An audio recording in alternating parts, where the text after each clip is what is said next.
Edward is the same color as Thomas and the same size as James.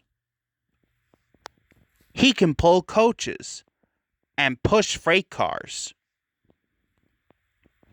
And he often works as a back engine. But Edward is old and not as strong as the other engines. So sometimes Edward feels left out. The Duke and Duchess of Boxford came to visit their new summer house. They came on their own private engine called Spencer. Spencer is big and silver and very fast. When Spencer pulled into Knapford, his driver had exciting news for him. He said, boasted Spencer. Sir Topham Hatt's engines were very cross, sniffed Gordon, and everyone agreed. Sir Topham Hatt spoke to the engines. Sir Topham Hatt's engines saw the chance for a race. Said Thomas, Percy, Gordon, and James all together. Boomed Sir Topham Hatt. James and Gordon groaned. Sniffed Gordon. Said James rudely. Thomas and Percy were cross. Edward was their friend. Said Thomas. Added Percy. Edward set off, slow and steady. He puffed. Spencer set off and quickly passed Edward. He boasted. And with a whoosh, he was gone. Edward came to the bottom of a steep hill. The freight was heavy and he felt very tired. He huffed and he puffed and was soon at the top. He could see Spencer in the distance and chased him at once. Edward raced down the hill. Spencer stopped at Wellsworth Station.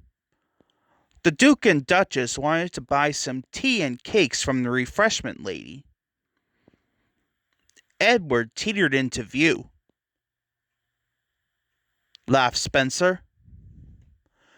Edward wished he could have a rest too, but the station master and the porters had heard about the race. They cheered. Edward picked up steam and proudly puffed past Spencer. But then the Duke and Duchess had finished their tea, and Spencer was off in a flash. He roared past Edward. He boasted. Edward was nearly out of puff. The furniture felt heavier than ever. Up ahead, Spencer had to stop. The Duke wanted to take some photographs of the countryside. The Duke set up his camera. Spencer closed his eyes. He said lazily. Gordon was returning to Brendam Docks. He passed Spencer and knew Edward must be losing the race. He sniffed indignantly. But when Gordon passed Edward and saw how hard he was trying, he felt very bad about what he had said. Called Gordon. Edward was so happy his boiler tingled. He found puff he never knew he had. The Duke and Duchess had finished taking photographs and were back on board. Said Spencer's driver and rang the bell, but nothing happened. Spencer was dreaming of victory. He didn't hear the bell.